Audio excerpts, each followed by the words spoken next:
Hello, this is Locke McDonald. I'm clinical professor in the Department of Neurological Surgery at the UCSF Fresno campus, and I'm going to summarize today the perioperative management of subarachnoid hemorrhage chapter. It's important to note that technically subarachnoid hemorrhage is not a disease, but it's a pathological condition which is bleeding into the subarachnoid space. As we know, trauma is the most common cause of that. We're interested, though, in the spontaneous causes, and the most common cause of an spontaneous subarachnoid hemorrhage is an intracranial aneurysm, which accounts for about 85% of cases. Of the remaining 15%, about 2/3 of those are non-aneurysmal perimesencephalic hemorrhage, and that used to be termed benign non-aneurysmal subarachnoid hemorrhage or something like that. And it's recommended to be called non-aneurysmal perimesencephalic now because they're not all benign, and that term is relative in its interpretation. The remaining 5% then of those spontaneous hemorrhages are due to other causes like hypertension, coagulation abnormalities, anticoagulants, venous thrombosis, amyloid angiopathy can be associated with it as well.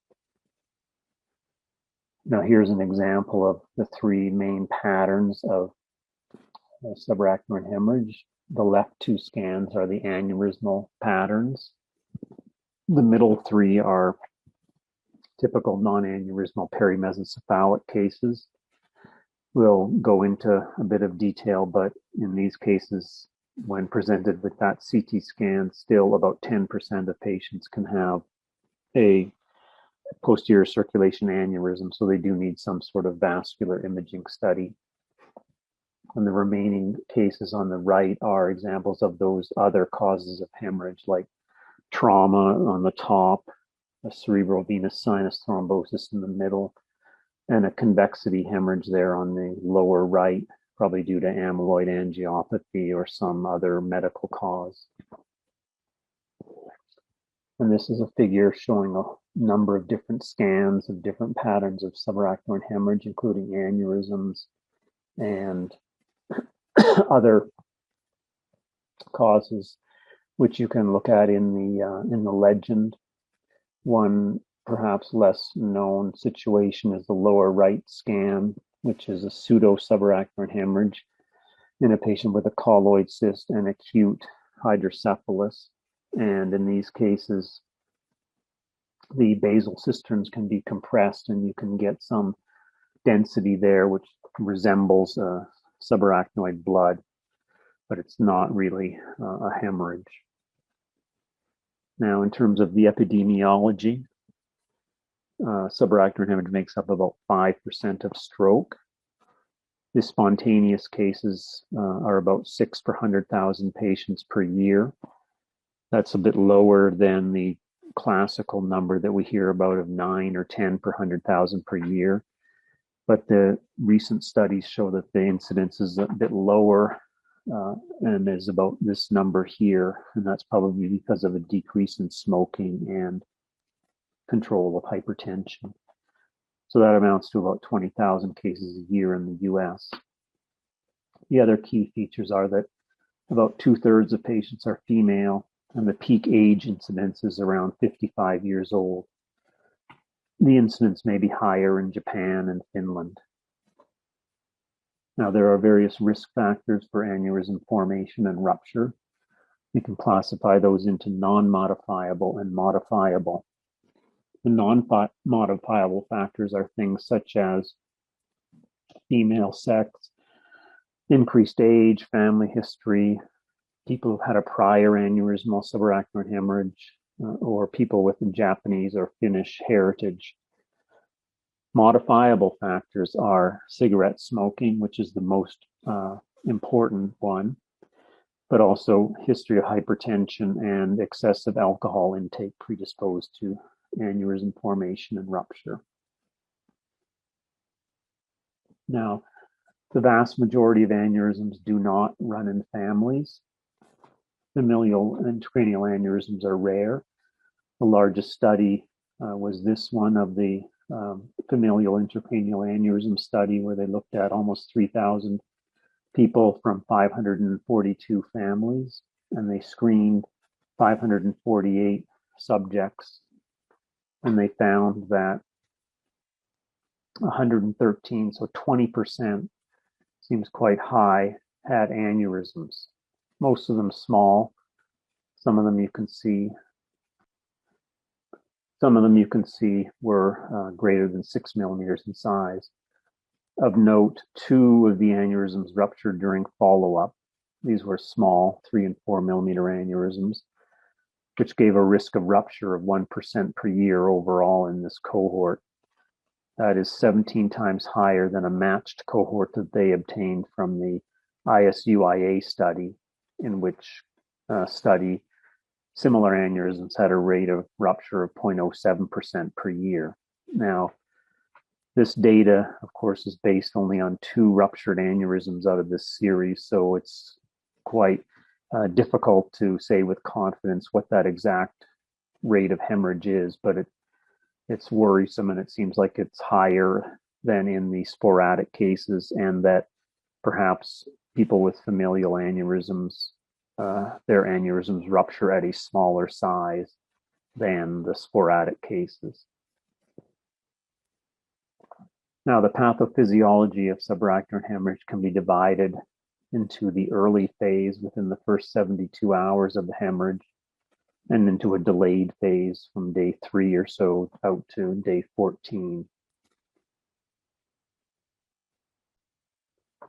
The acute effects include mechanical effects like destruction of brain tissue by intracerebral hemorrhage or by brain shifts and herniations, and acute hydrocephalus. The other main effect is that with rupture of the aneurysm, the intracranial pressure may be elevated acutely. Of course, in uncontrolled bleeding, it reaches the mean blood pressure and there's intracranial circulatory arrest and immediate death. In patients who survive, the bleeding has to stop and the intracranial pressure must go down, but there can be a period of acute transient global cerebral ischemia. This also seems to be associated with prolonged microcirculatory constriction and perhaps microthrombosis, because cerebral blood flow studies show that at the time of the subarachnoid hemorrhage, when the ICP goes up, as expected, the cerebral blood flow goes down, but that as the ICP returns back to reasonable pressures, the cerebral blood flow typically will remain depressed out of proportion to that. It's suggesting that there's some other factor causing a reduction in the blood flow. The other components of early phase of subarachnoid hemorrhage, which has been termed early brain injury, include disruption of the blood-brain barrier, cerebral edema, endothelial and neuronal cell apoptosis, and other inflammatory changes. Cortical spreading ischemia probably occurs, and I'll go into that a bit more when I talk about the delayed phase. There are a whole host of cellular changes which are listed there, and subarachnoid hemorrhage is characterized by some specific systemic complications, which we'll go into, and are thought to be mediated by sympathetic overactivation that occurs at the time of the hemorrhage, and perhaps also with parasympathetic activation at the same time.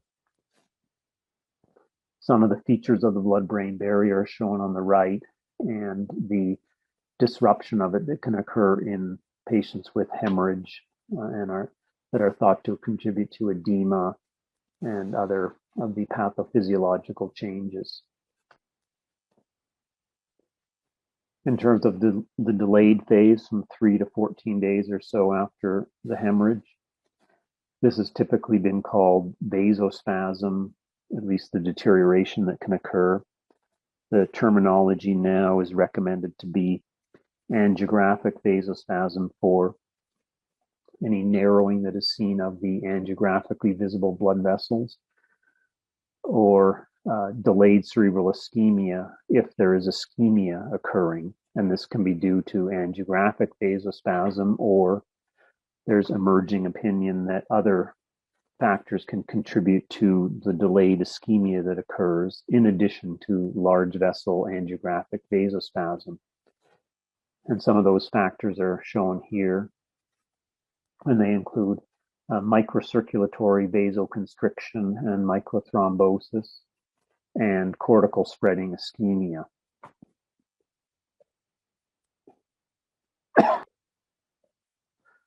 Now, cortical spreading ischemia is a reversal of a normal phenomenon. Normally, when there is neuronal activation, cerebral blood flow increases. That's the basis for the bold response on MRI. But when there's subarachnoid blood, that response with depolarization of neurons, which is the spreading depolarization, is converted into constriction of the arteries. And so right at the time when there's activation of neurons and they're interested in obtaining more blood, the vessels constrict, and this can lead to ischemia. And so those waves of depolarization and constriction are called cortical spreading ischemia. And they've been shown to occur after subarachnoid hemorrhage and to be associated with delayed infarctions. There are a number of other delayed neurological and systemic complications that are listed there as well at the bottom. Now, the clinical presentation of subarachnoid hemorrhage.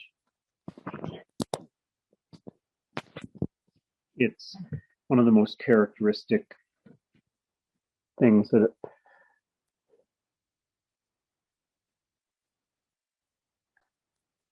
it's one of the most characteristic scenarios in clinical medicine, and characterized by sudden onset of the most severe headache of the person's life.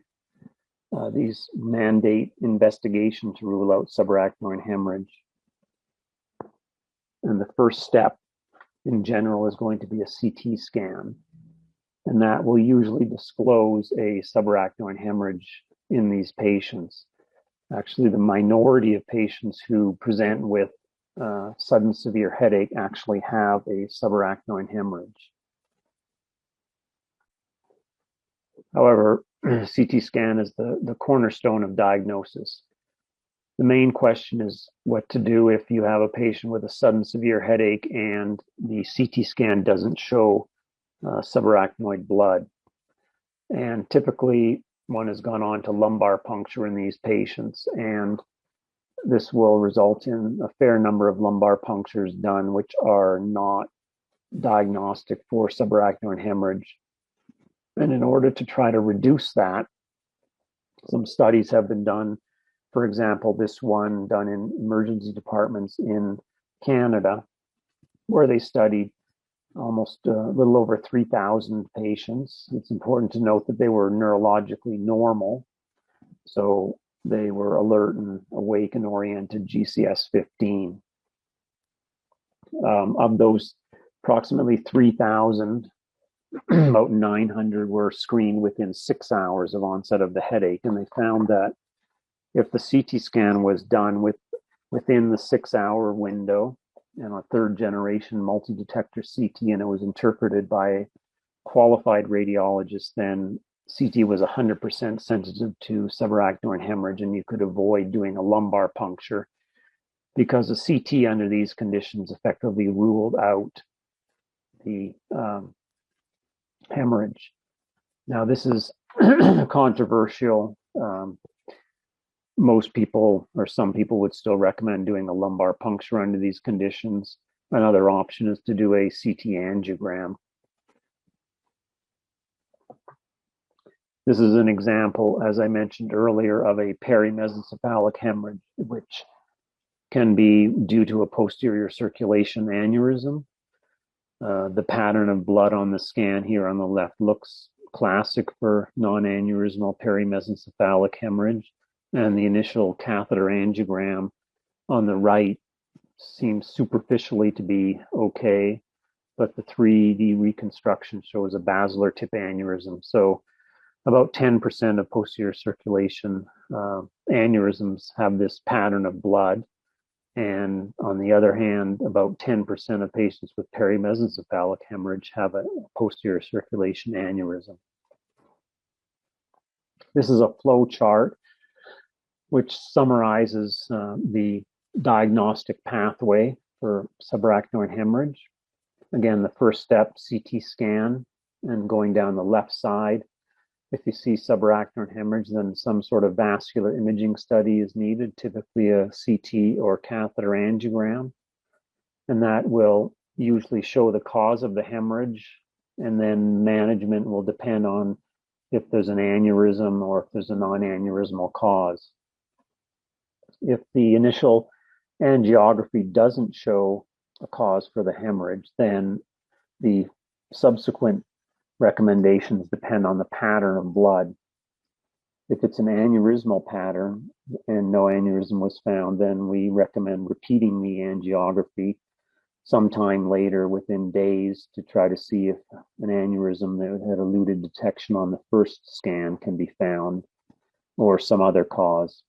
For the non-aneurysmal, non-perimesencephalic cases like convexity hemorrhage, then if the CTA was good quality, one may go straight to MRI, MRA, or something like that. A DSA could also be done to ensure that no vascular lesion is seen. But often we end up doing MRIs as well. And as I mentioned, for the non-aneurysmal perimesencephalic hemorrhage, negative initial CTA or DSA, it's not necessary to do any subsequent vascular imaging studies. Now, on the other side, the person is suspected of having a subarachnoid hemorrhage and you do a scan and there's no blood, then you can do a lumbar puncture, and that may rule out subarachnoid hemorrhage or may show it, in which case you go over to the left side of this chart. And as I mentioned, there is the subgroup of patients scanned within 6 hours of the onset of their headache, third generation or later CT, and the qualified radiologist interpretation. If there's no blood, then you are possibly justified in going on with no further investigations. The issue with that is that often there's other causes for the sudden severe headache that you want to investigate, and these may require MRI and sometimes catheter or CT angiography anyways. In terms of clinical grading, the two main scales that are used are the Hunt and Hess scale and the WFNS, World Federation of Neurological Surgeons scale. The Hunt and Hess scale is probably less used outside of the United States.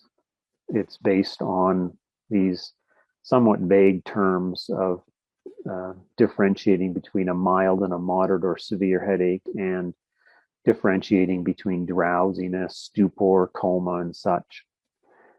The WFNS scale, on the other hand, is based on the Glasgow Coma Score and is a bit simpler and has been prospectively derived based on more recently treated patients, and the factors were shown to be ones that influenced the ultimate outcome of the patient.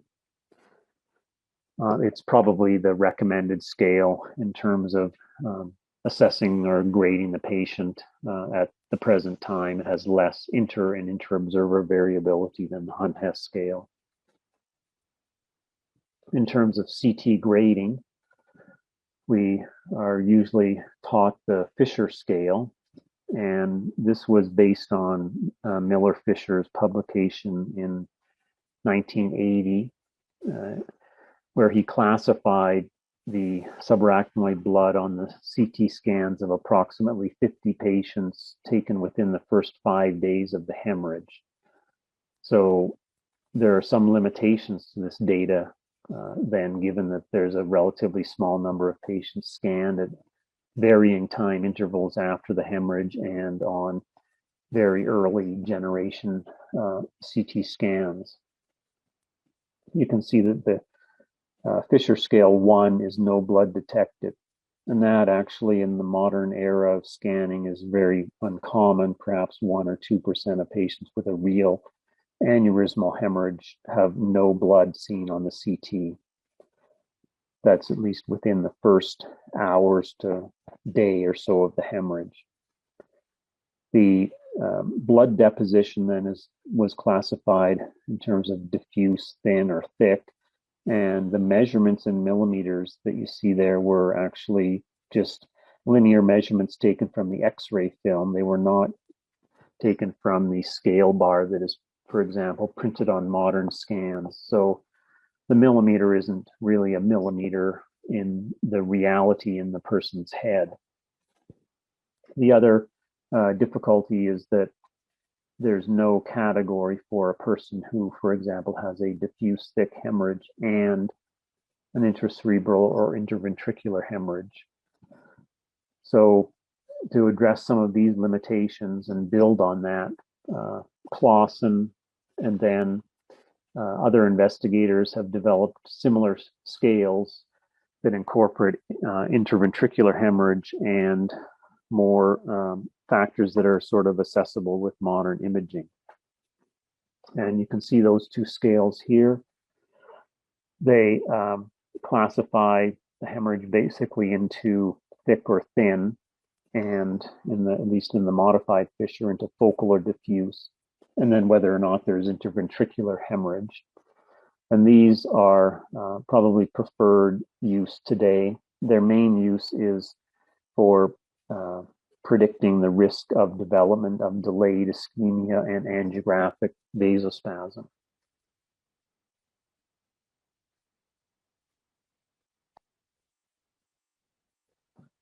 In terms of management, in the American Heart Guidelines for subarachnoid hemorrhage, published about 9 years ago, actually, there are only two class 1 recommendations, and these are that all patients should receive oral nimodipine, and that is pretty much universally used in North America, and that the aneurysm be repaired early by clipping or coiling. The definition of early is not exactly given. All of the other management is class 2 to 3, and so it's not based on high quality randomized clinical trials. Basically, it could be summarized as doing what is possible to optimize delivery of oxygen and glucose to the brain and to avoid things that will reduce that. Some of the factors then are shown here. It's important, obviously, to avoid hypoxia, but hyperoxia is also emerging as a potentially detrimental factor. Avoid fever or hyperthermia. We'll go over hemoglobin transfusion thresholds. And the current recommendation is to maintain euvolemia and not to induce hypervolemia. In terms of blood pressure management, it's important to avoid hypotension, since this, of course, will reduce the cerebral perfusion pressure, depending on, obviously, what the mean blood pressure is and the ICP. Now, the blood pressure to maintain the patient at depends on several factors, including whether or not the aneurysm has been repaired, the time from the hemorrhage to your management of the patient, and whether or not you know the intracranial pressure, and if they have a history of hypertension and have been living at a higher mean blood pressure. So in general, acutely before the aneurysm has been repaired, the risk of rebleeding is higher and the risk of delayed ischemia is low, and it's recommended to reduce the systolic blood pressure to lower than 160 millimeters of mercury. You want to maintain CPP over 60 or 70. So if you know the intracranial pressure, then one can titrate the blood pressure down and know that you're not reducing the CPP. If you don't know the intracranial pressure, then especially if the patient has a history of hypertension and their systolic blood pressure runs very high, then a 20 or 30% reduction might be better. If the patient is neurologically accessible, you can examine them and make sure that there's no clinical change, which is caused by your blood pressure lowering. We want to avoid hypomagnesemia. In the past, some studies have been done, randomized clinical trials elevating the magnesium, and no benefit was shown in terms of clinical outcomes. So it's recommended now to maintain a high normal serum magnesium, maintain a normal glucose. There's no evidence that steroids improve outcome. And several studies, randomized trials, have shown that starting a statin doesn't seem to improve outcome. So they're not indicated. If the patient is already on one, leave them on it. In the past, patients were kept on bed rest for a long time. Now we tend to mobilize them early after the aneurysm has been repaired. There are some small randomized studies and phase 2 studies of this, but they're too small to determine whether or not this is safe or efficacious, although it's certainly something that we employ within a few days of the hemorrhage as the patient can tolerate it. DVT prophylaxis is also very timely issue. There, unfortunately, are no data specifically on subarachnoid hemorrhage patients, and so recommendations have been extrapolated from non-subarachnoid hemorrhage patients and also from some studies of elective intracranial surgery, and they cannot be specifically used to make a recommendation about what to do with aneurysmal subarachnoid hemorrhage patients. It seems to me that intermittent pneumatic compression devices would be a very good option for these patients. They're safe. They may even be beneficial because there are some early data that suggests that preconditioning by blowing up blood pressure cuffs on the limbs of patients can reduce their risk of delayed ischemia. Unfortunately, they're, I think, cumbersome to use, and people are more easily able to use a pharmacological method. Even so, at our place, for example, we do start chemical prophylaxis 24 hours or so after the aneurysm has been repaired. Now, rebleeding, this is most common immediately after the hemorrhage. The traditional numbers are 4% in the first 24 hours, 1% per day after that, for a total of around 15 or 20% at the end of 2 weeks. More recent studies, such as this one by Germans and colleagues, showed that with careful monitoring early on, actually about 15% of patients rebleed, and the median time to rebleeding was 3 hours. So it's very early and has a high mortality. The only definitive way to prevent this is early aneurysm repair. We talked about reducing the blood pressure, and that is certainly employed. Another option is to give tranexamic acid once the diagnosis is made in order to try to stabilize the clot. This is an antifibrinolytic drug. Try to stabilize the clot on the aneurysm. Unfortunately, in a randomized trial that's cited here by Post and colleagues, this didn't seem to improve the outcome at all of patients at 3 months after the hemorrhage if they were given tranexamic acid right after the diagnosis, and it was stopped before or stopped after the aneurysm was repaired. So there's no good evidence that this needs to be done.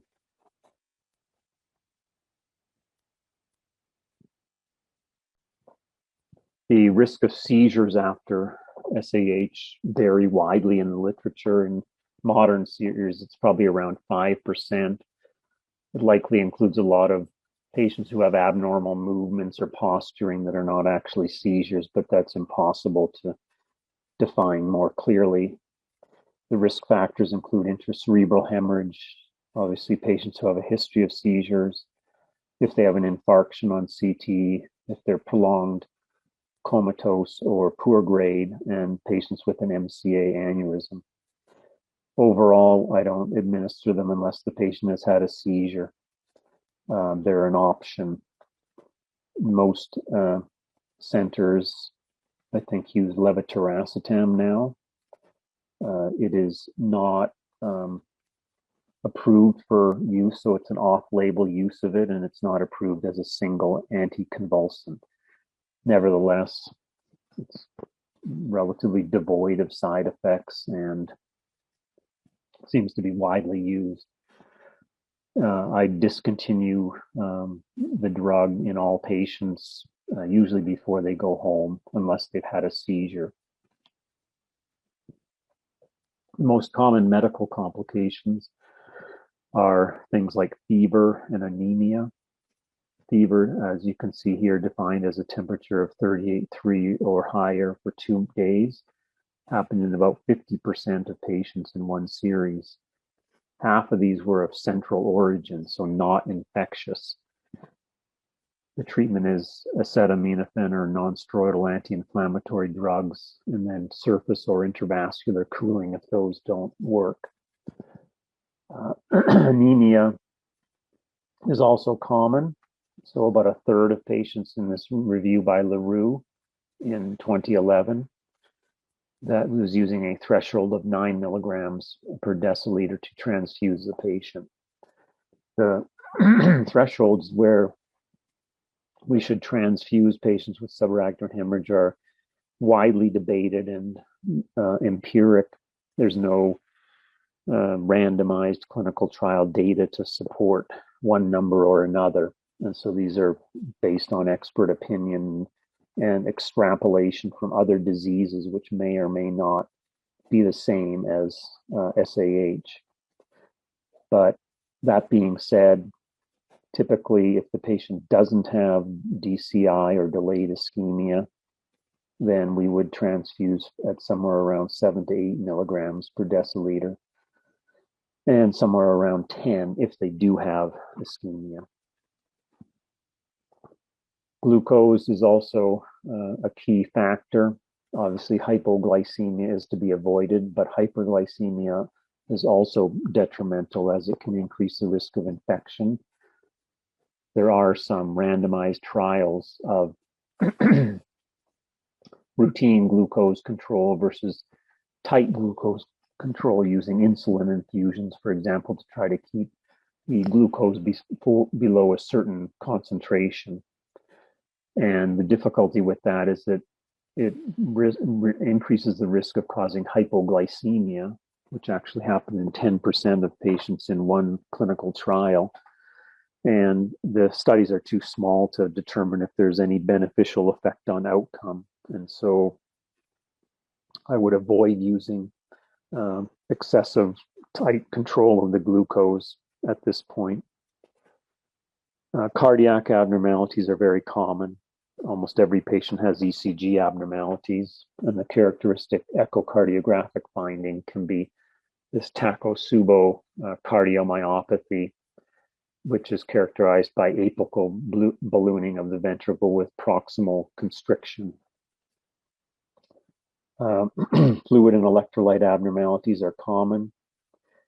As I mentioned before, maintaining euvolemia is important. We don't try to achieve hypervolemia nowadays, but euvolemia is the goal. And in order to avoid making the patient or having them become hyponatremic, which can be due to SIADH or salt wasting, we typically use normal saline infusions and often use hypertonic saline in order to prevent hyponatremia from occurring. And fludrocortisone also can be administered. It's been well shown in randomized trials to help maintain a normal sodium.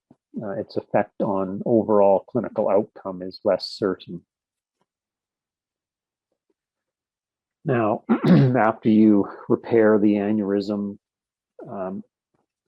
we should talk about what the risk of the patient having another aneurysm rupture is over time.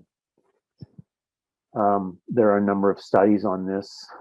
One of the better ones was by this group headed by Wormer and colleagues in the Netherlands. And they looked at their cohort of clipped patients and were able to get 610 of them to come in for CT angiography. And interestingly, they found about 15% of these patients who had a previous hemorrhage and had clipping done. After a mean follow-up of 10 years, 15% of them had aneurysms. It's more like 10% because when they looked at these aneurysms, 80% were at new sites. And in retrospect, most of them were there before. So true new aneurysms is going to be less than that 15%, maybe 10 or something. And that actually fits with subsequent data that I'll show you. There were 20% present at the initial rupture site, whether those were growth of residuals from after the clipping or true reformation of a new aneurysm there is uncertain because most of these patients didn't have intra or postoperative angiography. Now, importantly, the chances that a person after their first hemorrhage would have another aneurysm found were more likely in patients with multiple aneurysms, patients who smoked, and those with hypertension. This same group then looked at hemorrhage in this cohort of patients, and in that cohort they had 752 patients, again all undergoing clipping. And even though, as I said, in the similar group of these patients around 10% had aneurysms, the risk of recurrent subarachnoid hemorrhage was 3% over 10 years. That incident rate was worked out to be 286 per 100,000 per year, which, as you can see, is much higher than the 6 per 100,000 per year, which I told you at the beginning was the sporadic aneurysmal subarachnoid hemorrhage rate. So it's more likely that a person who's had a previous aneurysm rupture will have another one. Again, associated with smoking and multiple aneurysms, although in this case not hypertension. The data here are also similar to another study by the CARROT investigators. This also include coiled patients, and that found that although there was no re-rupture in the 711 clipped aneurysms, that clearly there is some rate, and we can estimate it from the previous studies that I showed you is less than 1% over 10 years. The annual rates per 100 person years for coiled patients was 0.1%. The outcome after aneurysmal subarachnoid hemorrhage can be thought of as being divided into thirds. And so taking all patients admitted to the hospital, about a third will die in the first 3 months, about a third will be severely disabled, and about a third will recover and go home. And of those ones that go home, about half of them are able to return to work and do very well. And the other half needs some help at home. The most important prognostic factors for outcome are the initial neurological grade on admission, which is by far the most powerful factor.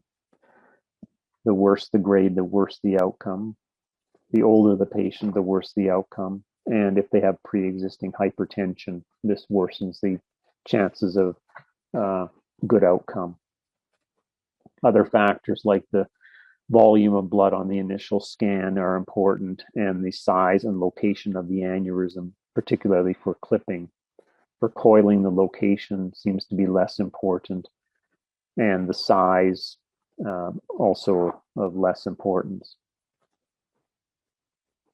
So in summary, we should have a low threshold for investigation of patients with sudden severe headache in order to prevent rebleeding once the subarachnoid hemorrhage is diagnosed. Lower the blood pressure to 160 or so is recommended. optimize delivery of oxygen and glucose to the brain, as we talked about. There's some data to suggest that these patients should be managed at centers that care for a large number of cases per year, and certainly have to have neurosurgery and interventional capabilities, but also neurocritical care is important. Repair the ruptured aneurysm early, administer nimodipine, ventricular drainage, and evacuation of intracerebral hemorrhages are also surgical options that are discussed in other chapters. So I'll stop there and thank you.